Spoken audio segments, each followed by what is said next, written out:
Hello students, now welcome back to this channel AB success point और मैं हूं अभिमन्यु सिंह राजपूत। आज हम पढ़ेंगे क्लास 10 के लिए आनुवांशिकी, आनुवांशिकता एवं जैव विकास। तो आज हम चैप्टर पढ़ेंगे आनुवांशिकी क्लास 10 के लिए। तो पहले हम उसके थोड़े सी जो जनरल बातें देखेंगे आनुवांशिकी की, आनुवांशिकता की, और क्या होती है आनुवांशिकी। तो आई होप कि आपको जो इतने वीडियो मिले हैं उनमें से आपको समझ में आ रहा है और मैं आपको नया नया कंटेंट देने की और शुद्ध हिंदी में देने की पूरी कोशिश करूंगा। तो बच्चों, जो आनुवांशिकता है वो हम जनरली देखते हैं कि कुछ जो बच्चे होते हैं, कुछ संतति होती है, उनके लक्षण जो है उनकी जनकों से मिलते जुलते होते हैं, इसे हम आनुवांशिकता कह देते हैं।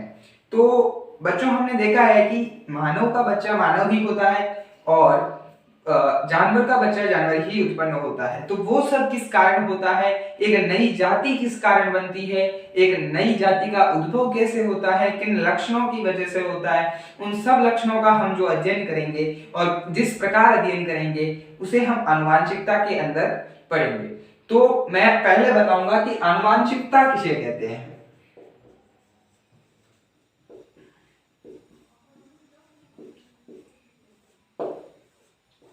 आनुवांशिकता किसे कहते हैं? तो बच्चों, जनकों का तो बच्चों, संतति की वह प्रवृत्ति जिसके अंतर्गत या जिसके द्वारा वह अपने जनक के गुणों को प्राप्त करती है उसे हम आनुवांशिकता कहते हैं। मैं लिख रहा हूं, संतति की वह प्रवृत्ति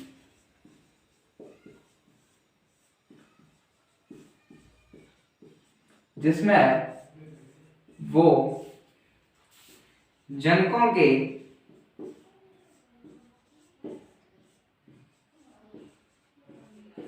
लक्षण को प्राप्त करते हैं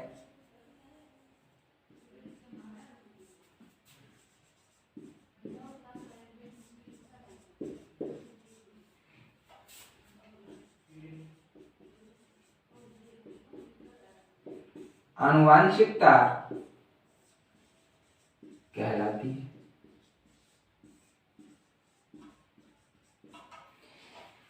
तो स्टूडेंट्स, संतति की वह प्रवृत्ति जिसके द्वारा वह अपने जनक के समान लक्षण गुण प्राप्त करती है उसे हम आनुवांशिकता कहते हैं। इस आनुवांशिकता को ही हम हेरिडिटी भी कह सकते हैं। हेरिडिटी, इसे हम आनुवांशिकता अथवा हेरिडिटी के नाम से जानते हैं। इंग्लिश वर्ड है हेरिडिटी, आनुवांशिकता हिंदी में। तो संतति की जो ऐसी प्रवृत्ति होगी जिससे उनके लक्षण एक दूसरे में जा रहे हो। जैसे एक व्यक्ति के आपने देखे होंगे कि कान जो होते हैं, यहां से उन कानों की आकृति है, कुछ की कान जो है वो एकदम सिर के मुंह के इस वाले भाग से चिपके हुए प्रतीत होते हैं और कुछ व्यक्तियों में कान का जो ये हिस्सा है वो यहाँ थोड़ा सा अलग सा प्रतीत होता है। यह उनमें आनुवांशिक लक्षणों के कारण होता है। कुछ हम देखते हैं कि कुछ जो जनकमय रोग कारक लक्षण होते हैं वो उनसे उनकी संतति में भी स्थानांतरित हो जाते हैं। तो हम क्या कहेंगे कि वो आनुवांशिक रोग है। कुछ जीवों में, जैसे अगर चूहे की पूंछ है तो जो उससे पैदा होने वाला चूहा होगा वो आनुवांशिकली उसमें क्या होगा, चूहे पूंछ होगी। जैसे मानव में शुरुआत में जब बंदर मानव बनना शुरू हुआ तो बंदर में जो पूंछ थी वो धीरे धीरे आनुवांशिक लक्षणों के उत्परिवर्तन के द्वारा वो पूंछ विलुप्त होती गई और आज के मानव में वो पूंछ दिखाई नहीं देती। तो आनुवांशिक लक्षण मतलब कि किन्हीं लक्षणों का पीढ़ी दर पीढ़ी स्थानांतरित होना ही क्या होती है, आनुवांशिकता होती है। अब देखेंगे हम आनुवांशिकता जो है, आनुवांशिक विज्ञान जो है वो क्या है, हम आनुवांशिक विज्ञान का अध्ययन क्यों करते हैं। तो बच्चों, आनुवांशिकता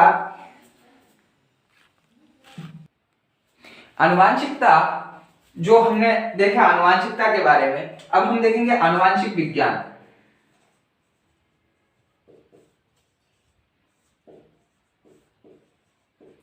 छोटी छोटी पहले परिभाषाएं देखेंगे, उनके बारे में देखेंगे, फिर हम आगे जैसे जैसे बढ़ते जाएंगे वैसे पढ़ते जाएंगे। तो देखो, आनुवांशिक विज्ञान किसे कहते हैं? आनुवांशिक लक्षणों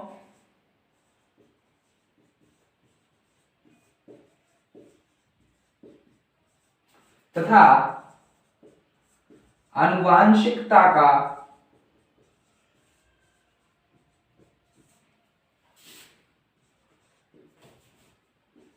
अध्ययन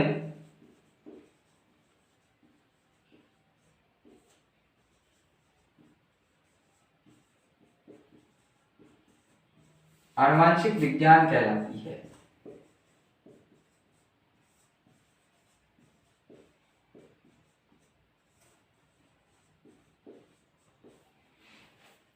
अब जो है बच्चों, आनुवांशिकी क्या थी? हमने देखा कि लक्षणों का जनकों से संतति में स्थानांतरण किया था, आनुवांशिकता थी। अब आनुवांशिक विज्ञान, विज्ञान की वह शाखा जिसमें आनुवांशिक लक्षणों तथा आनुवांशिकता का अध्ययन किया जाता है, क्या कहलाती है? आनुवांशिक विज्ञान कहलाती है। अब आनुवांशिक विज्ञान या आनुवांशिकता का जनक किसे कहते हैं?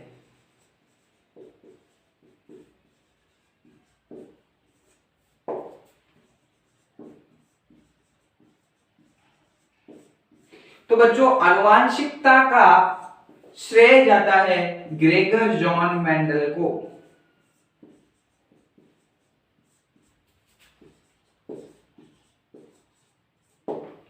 ग्रेगर जॉन मेंडल ने आनुवांशिकता के सिद्धांत दिए, आनुवांशिकता के कुछ नियम दिए, और आज की जो वर्तमान हम आनुवांशिकता पढ़ते हैं वो ग्रेगर जॉन मेंडल की देन है। तो अब हम पढ़ेंगे ग्रेगर जॉन मेंडल के बारे में, आनुवांशिकता के बारे में, आनुवांशिकता के नियमों के बारे में, और ग्रेगर जॉन मेंडल ने कैसे कैसे प्रयोग किए, किस किस आधार पर प्रयोग किए, वो सब जानेंगे। तो बच्चों, ग्रेगर जॉन मेंडल है ना, वो ऑस्ट्रिया के एक पादरी थे। इन्होंने ऑस्ट्रिया में एक पादरी का काम अपने लिए चूज किया था। उन्होंने पादरी का काम करना स्वीकार किया था, क्योंकि उस टाइम जब चेकोस्लोवाकिया में, ऑस्ट्रिया के वर्तमान में चेकोस्लोवाकिया में उनका जन्म होता है, और वहां पे वो पादरी का काम करते हैं, और वहां पे अपने उद्यान मटर के पादपों पर प्रयोग करते हैं मेंडल। हाँ तो बच्चों, मेंडल का जन्म है वो 22 जुलाई 1842 ईस्वी में हुआ था, और मेंडल चेकोस्लोवाकिया में, ऑस्ट्रिया में पादरी थे, ब्रूनो शहर में। मेंडल ने अपने ऑस्ट्रिया में ब्रूनो शहर में ही उद्यान मटर के पादपों पर संकलन कर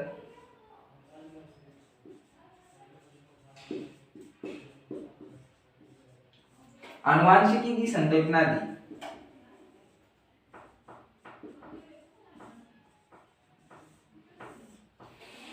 और मेंडल ने उद्यान मटर के पौधों पे जो प्रयोग किए थे, वो प्रयोग उन्होंने यहाँ पे brown society of natural history में प्रकाशित भी करवाए।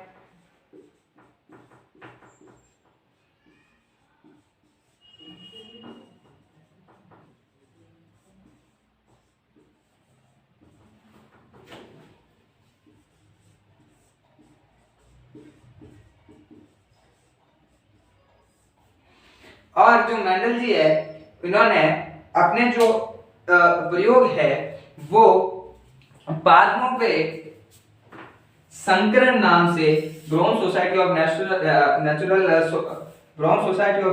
हिस्ट्री की वार्षिक पत्रिका में प्रकाशित किए। तो उन्होंने उनके जो प्रयोग थे उनका शीर्षक था पादपों में संकरण।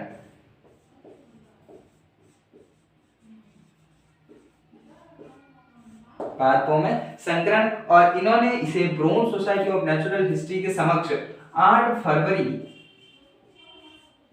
1865 से लेकर 8 मार्च 1865 तक प्रस्तावित किया।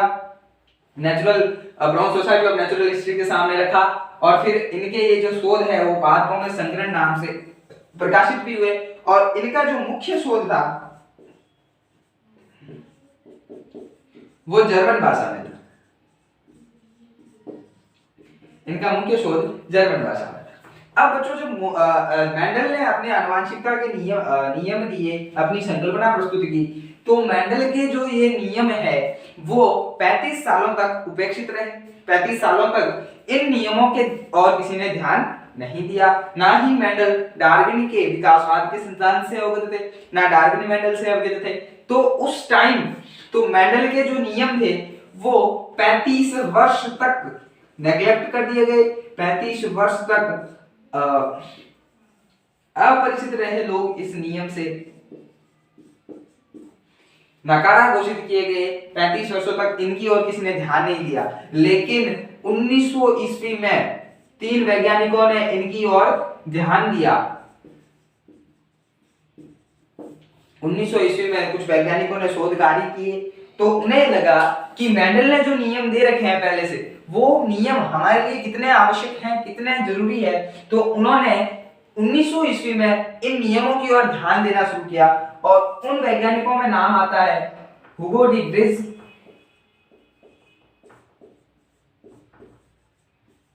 ये हॉलैंड के एक भौतिक शास्त्री थे। और दूसरा आता है एरिन वॉन सेरमैक का,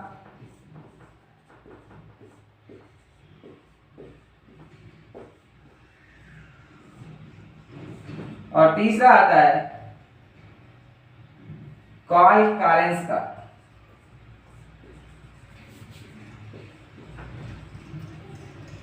जो जर्मनी के थे। इन तीनों ने Hugo de Vries, Erich von Tschermak, Carl Correns ने आनुवंशिकी की संकल्पना को वापस पुनरुद्धित किया और उन्होंने देखा कि मेंडल ने जो नियम पूर्व काल में दे रखे थे वो नियम कुछ ना कुछ हद तक उपयोगी थे। उन्होंने इन नियमों का अध्ययन किया तो इन्होंने पाया कि 35 वर्ष पहले ही मेंडल ने बता दिया था कि ऐसे कुछ लक्षण होते हैं जो पीढ़ी दर पीढ़ी संतति से जनकों में स्थानांतरित होते रहते हैं और उन लक्षणों को आनुवंशिक लक्षण कहते हैं। तो इन लोगों ने वापस उस मेंडल के नियमों को पुनर्शोधित करके उनकी खोज की और उन्हें मेंडलवाद नाम दिया। क्या नाम दिया उन्हें? मेंडलवाद नाम दिया।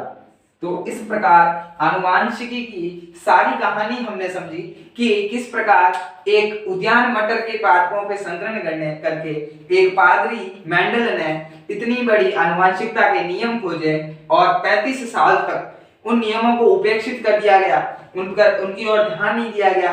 लेकिन 19 ईस्वी में 35 साल बाद हुगो डी व्रिज, एरिन वॉन सेरमैक और कार्ल कॉरेंस ने उन नियमों की पुनर्खोज की, उन्हें वापस देखा और उन्हें मेंडलवाद का नाम दिया।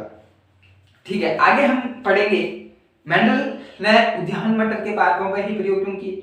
ऐसा क्या था कि मेंडल ने उद्यान मटर के पादप ही चुने, दूसरे पादप भी तो वो चुन सकते थे। तो इस बात को लिए जानते हैं, मैं ये मिटा रहा हूं सारा।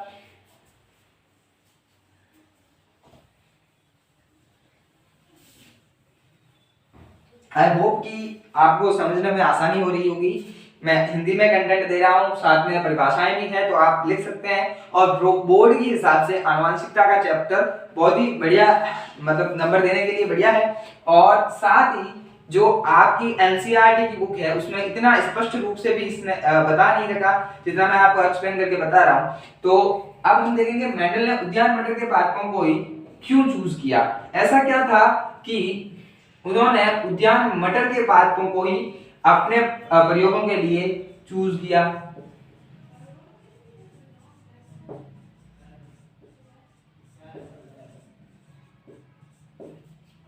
तो देखो, मेंडल ने इन्हें इसलिए चुना, फर्स्ट बात यह है कि मटर का जो पादप होता है, मटर का पादप एक अल्पवर्षीय पादप होता है।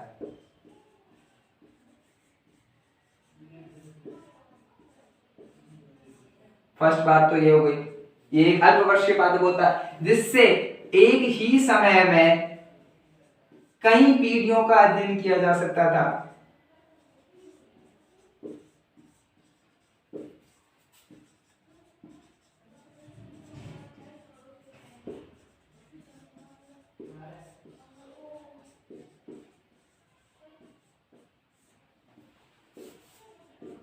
दूसरी बात, मटर के पौधों को कहीं भी आसानी से उगाया जा सकता था। कहीं भी आसानी से मटर के पौधों को उगाया जा सकता था, जैसे उद्यान में ही उगाया जाए या फिर गमले में उगाया जा सकता था। और तीसरा जो है, मटर के पौधे द्विलिंगी थे। मटर के पौधे द्विलिंगी थे, जिससे उनमें संकरण कराना आसान था। तो आज के लेक्चर में हम इतना ही पढ़ेंगे। कल हम पढ़ेंगे मेंडल की जो आनुवंशिकता के नियमों के लिए उन्होंने जो चूज किए थे मटर के पौधे, उन मटर के पौधों के कौन कौन से विपर्यासी लक्षण उन्होंने चुने और उन विपर्यासी लक्षणों पर उन्होंने किस प्रकार प्रयोग किए, कौन कौन से प्रयोग थे। तो हम आगे कल दूसरे लेक्चर में जो लेक्चर आएगा उसमें आनुवंशिकता की पूरी संकल्पना को पढ़ेंगे। आज के लिए इतना ही। Thank you, all the best. पढ़ाई करते रहे एंड हिंदी में पढ़ाई करते रहे।